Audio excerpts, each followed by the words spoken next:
باب المعاصی من امر الجاہلیت ولا یکفر صاحبها بارتقابها الا بالشرق.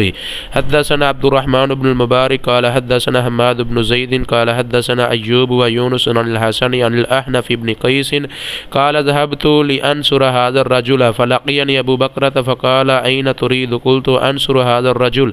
قال ارجع فإني سمعت رسول الله صلى الله عليه وسلم يقول إذا التقى المسلمان بسيفيهما فالقاتل والمقتول في النار. فقلت يا رسول الله هذا القاتل فما بال المقتول؟ قال انه كان حريصا على قتل صاحبه.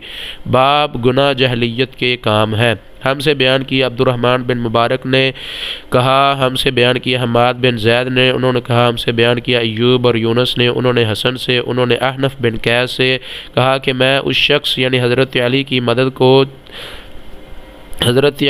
مدد کرنے کو چلا. رستے میں مجھ کو ابو بکرہ ملے. پوچھا کہاں جاتے ہو؟ میں نے کہا اس شخص یعنی حضرت علی کی مدد کرنے کو جاتا ہوں. ابو بکر نے کہا کہ اپنے گھر کو لوٹ جاؤ.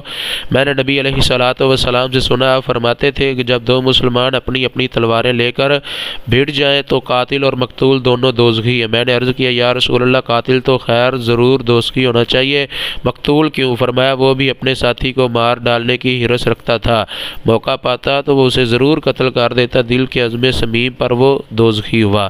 یہ حدیث صحیح البخاری کی حدیث نمبر 30 ہے. والسلام علیکم ورحمۃ اللہ وبرکاتہ.